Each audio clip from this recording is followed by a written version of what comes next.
कभी कभार मुझे याद है पिछले सत्र में हमारी बहुत मजाक उड़ाई गई। मैं नहीं जानता हूं इस प्रकार का भाषा का प्रयोग जो कर रहे थे उचित होता था। यहां तक कह दिया कि आपको वीजा दे रहे हैं पार्लियामेंट में आने का। इस प्रकार का प्रयोग करने वाले लोगों को मैं और तो कुछ कहता नहीं हूं, लेकिन मैं इतना कहता हूं, अंतर्राष्ट्रीय स्थानों पर कुछ काम निर्धारित होते हैं जिसको करने पड़ते हैं। उन मीटिंगों में पहले के प्रधानमंत्रियों को भी जाना पड़ता था, इस प्रधानमंत्री को जाना पड़ता है और भविष्य में जो आएगा उसको भी जाना पड़ेगा। लेकिन वही एक मजाक का विषय बन जाए कि हमारी राजनीति इतनी नीचे आ गई है कि हम कोई ऐसी बातों की चर्चा कर रहे हैं कि आपके पास मेरी आलोचना करने के लिए और कोई मुद्दे नहीं बचे। लेकिन मैं कहना चाहता हूं, अगर आपको देश की इतनी चिंता थी तो आप इस देश का प्रधानमंत्री विदेश गया तो कितना समय कहां बिताया, कभी उसकी भी तो जांच कर लेते, कभी उसकी भी तो इंक्वायरी कर लेते। मैं आज कहना चाहता हूं जी, मैं जापान गया तो जापान मेरे कार्यक्रम में मैंने एक कार्यक्रम क्या जोड़ा, मैं वहां एक नोबेल लॉरिएट साइंटिस्ट याकामाहा को मिलने गया। क्यों? फोटो निकलवाने के लिए। मैं इसलिए किया गया कि उन्होंने स्टेम सेल के अंदर जो रिसर्च की है, मैंने जितना पढ़ा था तो मेरे मन में आया था शायद इनकी एक खोज हमारे काम आ सकती है क्या। क्योंकि मैं जानता हूं मेरे देश के आदिवासी, उन आदिवासियों को परंपरागत रूप से सिकल सेल की भयंकर बीमारी से जूझना पड़ रहा है, और सिकल सेल की बीमारी कैंसर से भी भयंकर होती है। जिन्होंने सिकल सेल की बीमारी वालों के विषय में पूछा है तो पता चलेगा ये कितनी पीड़ादायक होती है और पीढ़ी दर पीढ़ी चलती है। अभी तक उसकी कोई दवाई नहीं मिली है। एक आशा लगी है कि स्टेम सेल के द्वारा सिकल सेल की बीमारी से मुक्ति हो जाए। हम गए तो वहां गए, उनसे चर्चा की, और बेंगलोर के हमारे साइंस इंस्टीट्यूट के साथ आज उस दिशा में हमारा काम हो रहा है कि स्टेम सेल्स के द्वारा हमारे युवा साइंटिस्ट कुछ खोज करें। मेरे आदिवासी भाइयों को पीढ़ी दर पीढ़ी जो परेशानियों से जिंदगी गुजारनी पड़ती है उससे वो बाहर आ रहे। हम ऑस्ट्रेलिया गए, G20 समिट में गए। हम कहां गए? मैं उस किसानों के साइंटिस्ट, एग्रीकल्चर साइंटिस्टों को मिलने गया, उनके लैब में गया जिन्होंने प्रति हेक्टर ज्यादा चना उगाने का और सबसे खराब धरती पर चना उगाने का सफल प्रयोग किया था, रिसर्च किया था। कहीं पढ़ा था मैंने, मेरे मन में पढ़ा था, मैं उनके पास गया। हमारे देश को पल्सिस में हम बहुत पीछे हैं। देश को पल्सिस की जरूरत है। गरीब आदमी को न्यूट्रिशन फूड के लिए प्रोटीन जरूरत है। हमारे देश के गरीब को प्रोटीन मिलता है दाल में से, पल्सिस में से मिलता है। अगर हम हमारा किसान अच्छी मात्रा में पल्सिस पैदा कर सकता है, अगर प्रति हेक्टर ज्यादा पल्सिस पैदा कर सकता है तो उसको भी अच्छी आय मिलेगी और हमारे गरीब का भी भला होगा। और इसलिए मैं उन साइंटिस्ट को पास जाकर के घंटे बिताए ये समझने के लिए कि बताइए मेरे देश के किसानों को ज्यादा पल्सिस पैदा करने के लिए क्या रास्ता हो सकता है, ज्यादा चना पैदा करने के लिए क्या रास्ता हो सकता है, अरहर पैदा करने के लिए क्या रास्ता हो सकता है, उसके लिए मैंने समय बिताया। मैं एक और साइंटिस्ट के पास गया, इस बात के लिए गया मिलने के लिए कि उन्होंने केले में कुछ नई खोज की थी। मैं समझना चाहता, मुझे पूरा पता नहीं था, तो मैं ऐसे ही चला गया उनके पास, उनके साथ बैठा, उनकी लैब देखी, उनके प्रयोग देखे। उन्होंने केले में न्यूट्रिशन वैल्यू बढ़ाने में बहुत सफलता पाई है, अधिक विटामिन को पाने की सफलता पाई है। केला ये अमीरों का फल नहीं है मेरे भाइयों बहनों, केला एक गरीब से गरीब का फल होता है। अगर केला उसमें न्यूट्रिशन वैल्यू बढ़ता है, विटामिन अगर ज्यादा अच्छे मिलते हैं और इस प्रकार की खोज के साथ केला बनता है तो मेरे देश का गरीब से गरीब व्यक्ति केला खाएगा, उसको ज्यादा ताकत मिलेगी। अगर विदेश जाते हैं तो इस काम के लिए जाते हैं। देश का गरीब हमारे दिमाग में होता है। देश का आदिवासी हमारे दिमाग में होता है, देश का किसान हमारे दिमाग में होता है, और दुनिया में जो भी अच्छा है, जो मेरे देश के गरीबों के काम आए, उसको लाने की एक तड़प होती है। उस तड़प के लिए हम कोशिश करते हैं, और इसलिए समय का सदुपयोग करते हुए हम किस प्रकार से हमारे देश को आगे ले जाएं, उसके लिए सोचते हैं, उसी को लिए करते रहते हैं, उसी पर हम करने के लिए कोशिश प्रयास करते हैं।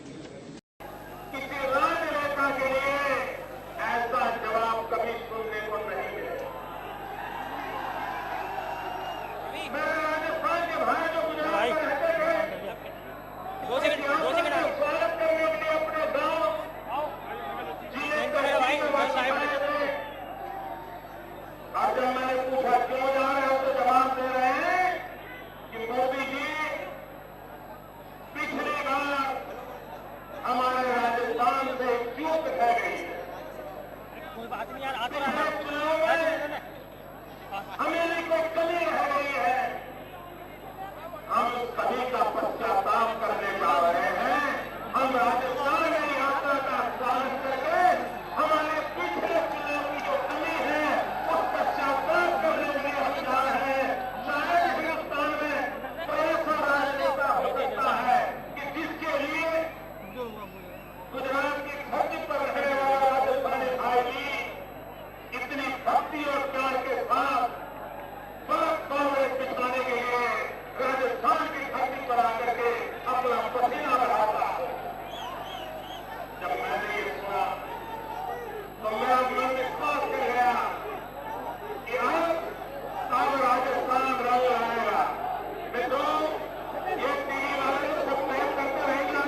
मैं आप पे भरोसा करूं, आप पे भरोसा करूं, आप बोलना शुरू करो। भारत माता की, हमारे पास ऐसे जाबाज कार्यकर्ता हो, मैं तो सीना खोल जाता है जब आपको देखता हूं।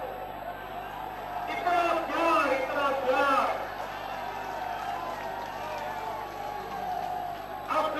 आपका प्यार मैंने महसूस कर दिया होगा।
बहनों, कांग्रेस पार्टी के कारनामों को देखें तो हो सकता है आने वाले दिनों में कांग्रेस पार्टी बच्चों की शिक्षा के लिए नई किताब निकालेगी। बच्चों को ABCD सिखाना होगा। आने वाले दिनों में ABCD सीखने की नई तरबियत होगी। अब इस देश का बच्चा बोलेगा, एक का मतलब होता है आदर्श घोटाला, बी का मतलब होता है कॉर्पोरेट का घोटाला, सी का मतलब होता है बेटे के कारोबार में, डी का मतलब होता है गौरी देवी, बाकी को सामान देता है, बाकी को सामान देता है, सी का मतलब होता है आप निकल जाओ। कांग्रेस, डी का मतलब होता है कॉमनवेल्थ का वोट, डी का मतलब होता है डिफेंस में भ्रष्टाचार, डी का मतलब होता है दामाद का कारोबार। भाइयों बहनों, सारी नई ABCD आ रही है। एक का मतलब हो रहा है आदर्श का घोटाला मिलने का, डी का मतलब होता है कॉर्पोरेट का घोटाला, बेटे के कारनामे, सी का मतलब होता है कॉमनवेल्थ का घोटाला, गौर का घोटाला, डी का मतलब होता है डिफेंस का घोटाला, डी का मतलब होता है दामाद के कारोबार। ये नई ABCD कांग्रेस पार्टी ने ये नई ABCD सिखाने का काम भाइयों बहनों किया।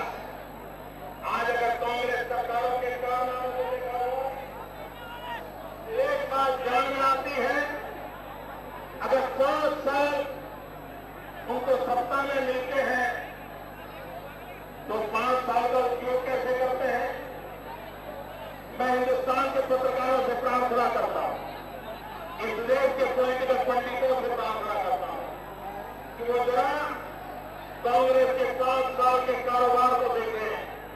वो 5 साल में पहला वर्ष अपने विरोधियों का हिसाब चुकता करने में लगाते हैं। वे 5 साल में पहला वर्ष गांव में जितने मदद रहेगी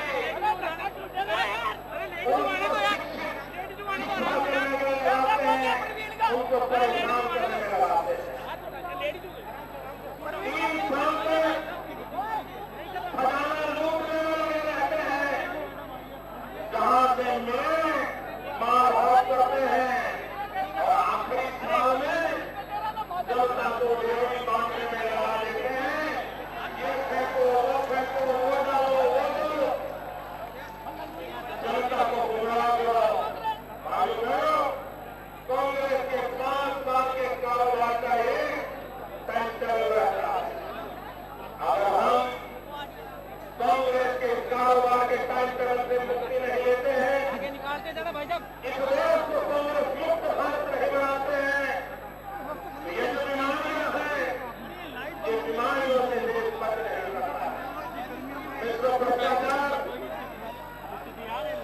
कांग्रेस के लिए एक नजराना है। भ्रष्टाचार कांग्रेस के लिए कहना है। जितना ज्यादा भ्रष्टाचार करे वो कांग्रेस में उतनी ज्यादा तरक्की पाता। ये कांग्रेस के कारनामे रहे हैं। और इसलिए भाइयों बहनों, कांग्रेस के रहते हुए हम हिंदुस्तान को भ्रष्टाचार मुक्त करेंगे, ये सपना कभी भी पूरा नहीं हो सकता है। और इसलिए भाइयों बहनों, अगर हमें भ्रष्टाचार से देश को मुक्त करना है तो उसके लिए एक ही घड़ी छुट्टी है, एक ही अक्सर इलाज है, एक ही दवाई है जो रातों रात इस देश को भ्रष्टाचार से मुक्त कर सकता है। और वो दवाई का नाम है कांग्रेस को छुट्टी करो।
का रुपया अस्पताल में पड़ा है। जीवन मृत्यु के बीच में देश का रुपया डमाडोल है। अब कांग्रेस के पार्टी के सामने दो सवाल है। कांग्रेस के सामने दो चिंता है। उनकी एक चिंता है कि गिरती हुई सरकार को बचाएं कि गिरते हुए रुपये को बचाएं। दो में से किसको बचाएं? एक कांग्रेस के लिए चिंता का विषय है। कांग्रेस के लिए दूसरी चिंता का विषय है कि कांग्रेस को बचाएं, कांग्रेस की इज्जत को बचाएं कि देश की इज्जत को बचाएं। और भाइयों बहनों, मैंने दुख के साथ कहना है कि दिल्ली में बैठी हुई कांग्रेस सरकार को रुपये की कीमत बचाने की चिंता नहीं है, सरकार बचाने की चिंता है। देश की इज्जत बचाने की चिंता नहीं है, कांग्रेस की इज्जत बनाने की चिंता है। अब इसलिए भाइयों बहनों, ऐसी सरकार कभी भी देश का भला नहीं कर सकती। भाइयों बहनों, आज भी देश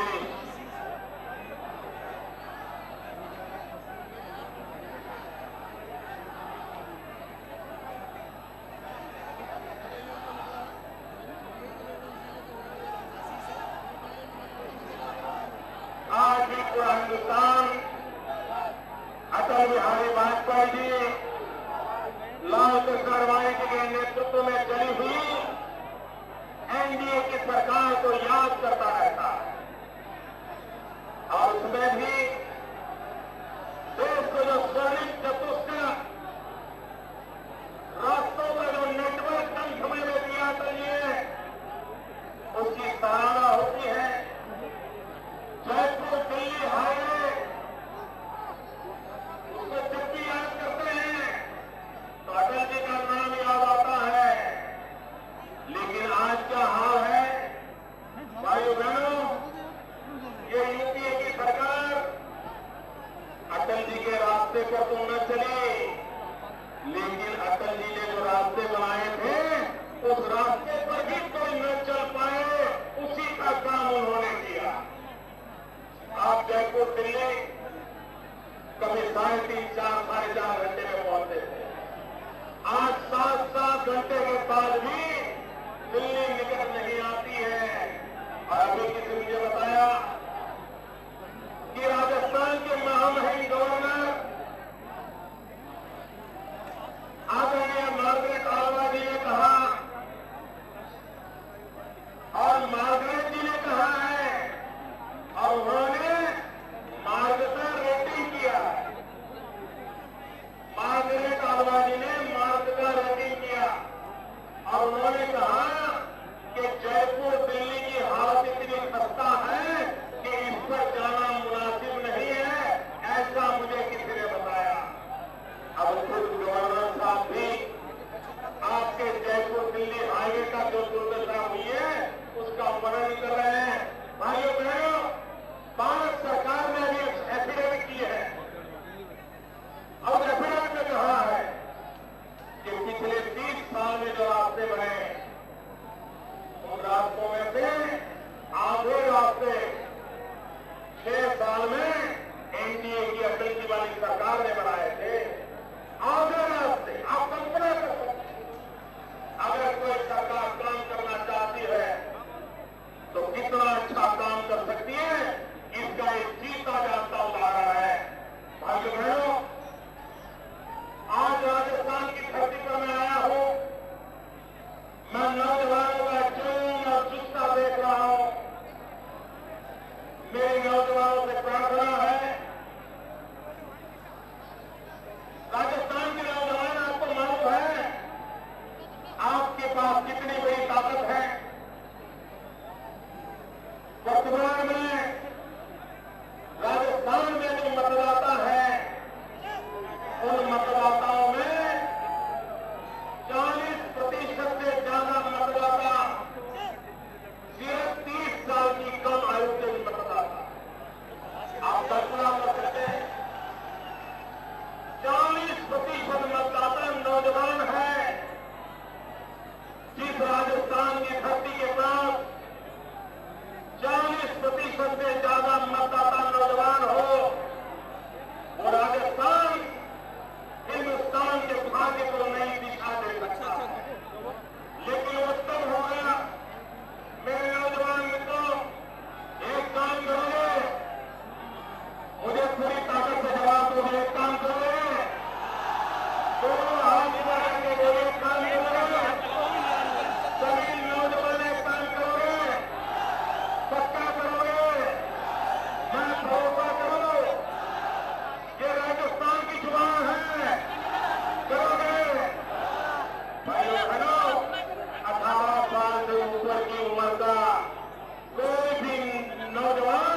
मतदाता के नाम से रजिस्टर न हुआ हो, ऐसा राजस्थान में होना नहीं।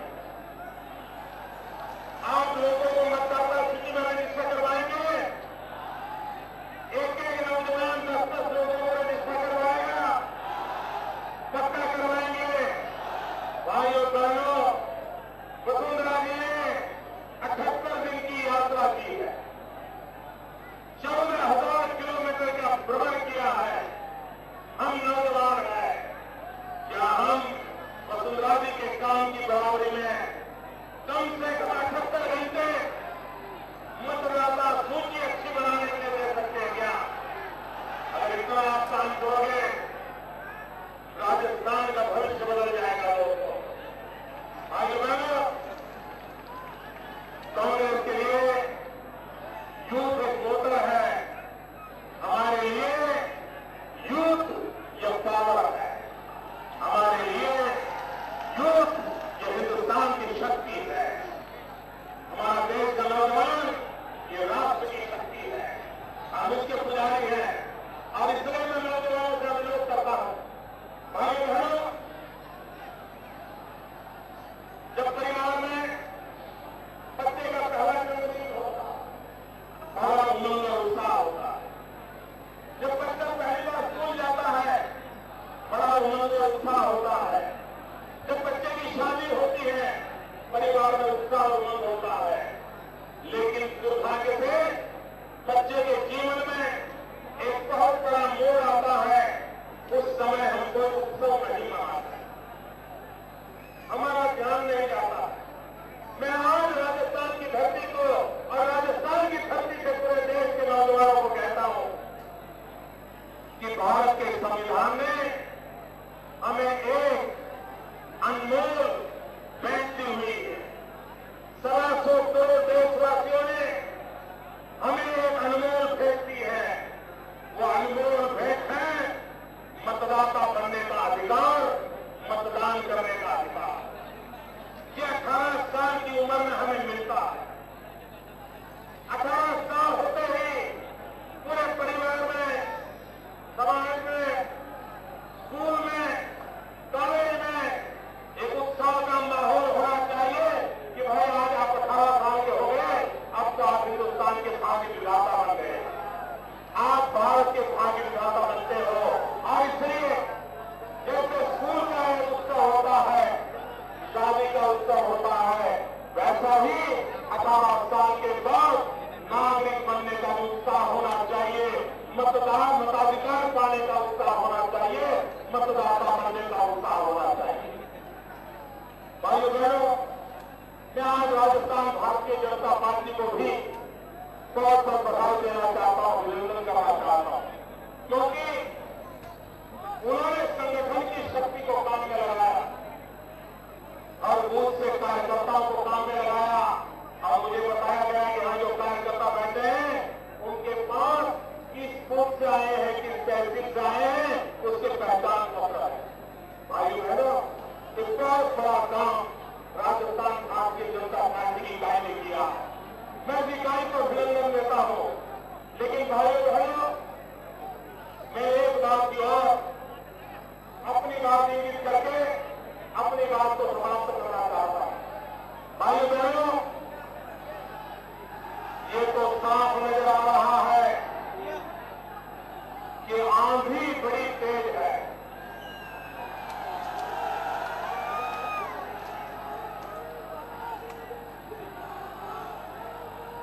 भाइयों बहनों, न सिर्फ राजस्थान, कश्मीर से कन्याकुमारी से कनार, पूरे हिंदुस्तान में दिल्ली की सरकार को उखाड़ फेंकने की आंधी चल रही है। राजस्थान में, दिल्ली में कांग्रेस को उखाड़ फेंकने की आंधी चल रही है। भाई बहनों, आंधी कितनी क्यों न तेज हो, हवा कितनी ही क्यों न तेज हो, मान लीजिए 200 किलोमीटर की स्पीड से परिवर्तन की हवा चल रही है, तेज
ताकत पूरी लगानी पड़ती है और तब जाकर के हमारा विश्वास विजय में परिवर्तित होता है। और मुझे विश्वास है कि बूथ लेवल के कार्यकर्ताओं की हाजिरी उस ताकत को दिखाएगी, इस आंधी को पोलिंग बूथ तक ले जाने में सफल होगी। मित्रों, आज